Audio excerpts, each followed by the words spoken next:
Apa itu Idul Adha, Fatih? Lebaran. Apa yang dikerja kalau lebaran orang Idul Adha? Mak gire sapi. Oh, magere sapi. Biasanya selain sapi apa? Bagi-bagi rezeki. Bagi-bagi rezeki. Fatih, kalau yang kita kasih hewan kurban tak siapa? Sapi. Sapi dikasih.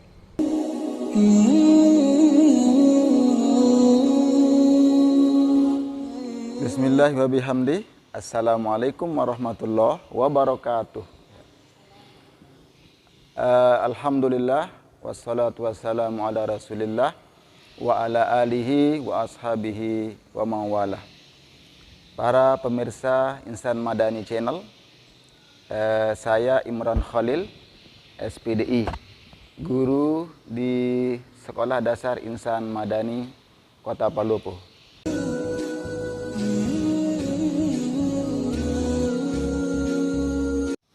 Hari Raya Korban ini mengingatkan kepada kita tentang kisah seorang laki-laki ya, yang sangat cinta kepada Allah, ya, yaitu Nabi Ibrahim alaihissalam dan keluarganya Nabi Ismail dan istrinya Siti Hajar.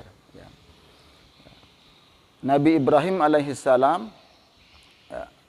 adalah orang yang sangat dekat dengan Allah Subhanahu wa taala. Bahkan Allah Subhanahu wa taala menjadikannya dia sebagai kekasihnya. Wattakhadallahu Ibrahim khalila. Ya. Bahkan Allah juga menyematkan namanya Nabi Ibrahim alaihissalam dengan Rasul yang mulia, yaitu Muhammad sallallahu alaihi wasallam. Ya, maka setiap kita tahiyat terakhir kita membaca Allahumma shalli ala Muhammad wa ala ali sayyidina Muhammad kama shallaita ala Ibrahim wa ala ali Ibrahim dan seterusnya.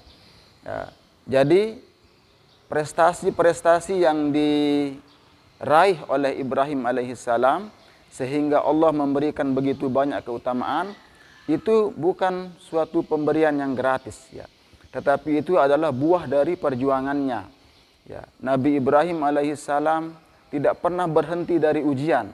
Mulai dari kecil dia diuji oleh Allah. Ya, sampai dia tua.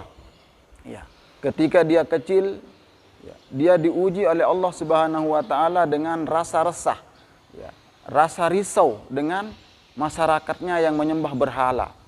Ya, kemudian Nabi Ibrahim dewasa, remaja, diuji lagi dengan orang tuanya. Ya. Orang tuanya ini adalah pembuat berhala, ya, penyembah berhala. Sementara Ibrahim menyerukan untuk tidak menyembah berhala. Ya. Maka ketika Ibrahim menyampaikan kepada orang tuanya, ya, a'attahidu asnaman alihah. Ya. Apakah ayah menjadikan berhala sebagai Tuhan? Ya. Maka apa jawabannya ayah Ibrahim, yaitu Azar? Ya.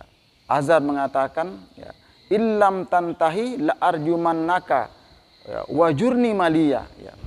Ya. Wahai Ibrahim, kalau kamu tidak berhenti melarang saya, kalau kamu tidak berhenti menghina Tuhan saya, ya, maka aku akan merajammu. Ya. Rajam itu adalah dilempar dengan batu sampai mati. Ya.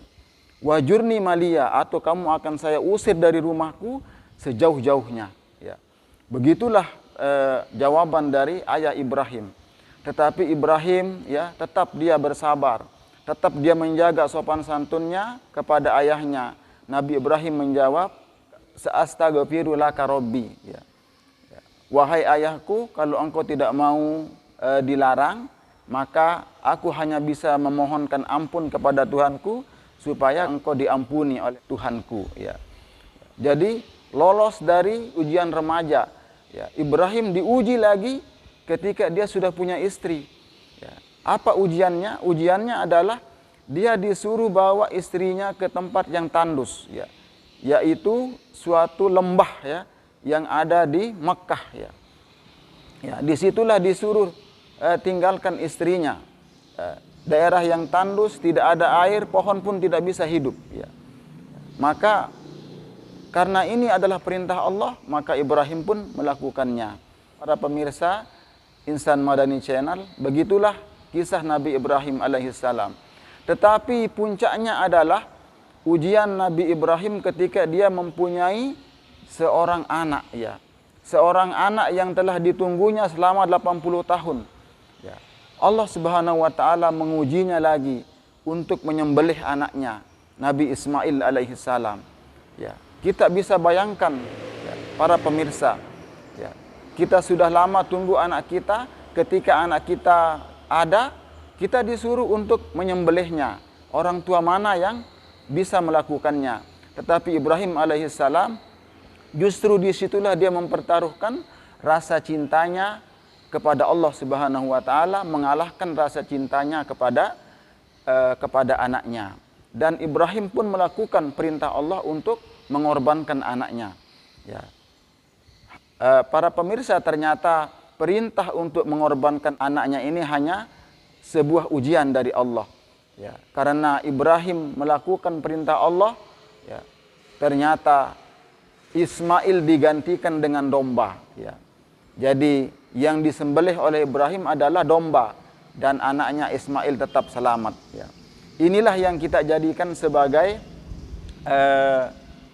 yang dijadikan acuan oleh agama kita untuk memerintahkan kita berkorban. Ya. Saya kira seperti itu kisah singkatnya.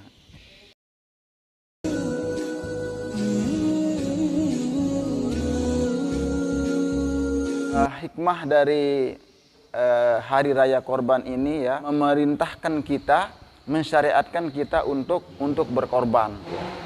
Berkorban ini hikmahnya, ya, saya kira banyak sekali, tetapi mungkin ada beberapa yang bisa kita jelaskan. Yang pertama adalah untuk menunjukkan rasa cinta kita kepada Allah Subhanahu wa taala. Ya, begitu banyak nikmat yang Allah berikan kepada kita. Wa in ta'uddu ni'matallah la tuhsuha. Kalau kamu mau menghitung-hitung nikmat Allah, maka tidak akan mampu kamu menghitungnya. Bisakah kita menghitung berapa kali jantung kita berdetak? Ya.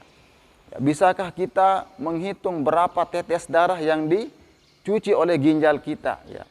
Bisakah kita menghitung berapa kali paru-paru kita menyemburkan, ya, udara, ya, supaya kita bisa hidup dengan tenang, ya. Nah, jadi masih terlalu banyak nikmat Allah yang tidak bisa kita sebutkan. Nah, dengan berkorban ini menunjukkan rasa syukur kita kepada Allah Subhanahu wa taala. Ya. Bagaimana caranya kita mensyukuri? Ya, fasholli li rabbika wanhar. Maka hendaklah kalian mendirikan salat dan berkorbanlah, ya. Jadi dengan berkorban berarti kita menunjukkan rasa cinta kita kepada Allah Subhanahu wa taala. Kemudian yang kedua, ya, dengan berkorban, ya, berarti kita menunjukkan rasa cinta kita kepada Allah Subhanahu wa taala. Ya, mengucapkan rasa cinta itu gampang, ya. Tetapi cinta yang sejati itu membutuhkan pembuktian. Ya. Maka untuk menunjukkan kecintaan kita kepada Allah, ya, kita berkorban, ya. Seperti Nabi Ibrahim berani mengorbankan anaknya, ya. Dan sekarang kita tidak perlu mengorbankan anaknya. Kita hanya perlu membeli seekor kambing untuk 1 orang atau membeli 1 ekor sapi untuk 7 orang. Itulah bentuk pengorbanan kita sebagai hikmah dari hari raya korban. Ya. Saya kira seperti itu hikmahnya. Para pemirsa Insan Madani Channel, saya kira inilah yang bisa saya jelaskan tentang kisah singkat daripada hari raya kurban dan hikmah daripada korban itu sendiri. Mudah-mudahanlah bisa menambah wawasan para pemirsa, dan tentunya yang terpenting adalah kita bisa mengamalkan pesan-pesan yang ada di dalam penyampaian singkat ini. Mewakili SDIT Insan Madani, saya mengucapkan selamat Hari Raya Idul Adha 1442 Hijriah. Ya, jangan lupa berbagi dengan sesama kita. Wallahul muwaffiq wal hadi ila sabilir rasyad. Wassalamualaikum warahmatullahi wabarakatuh.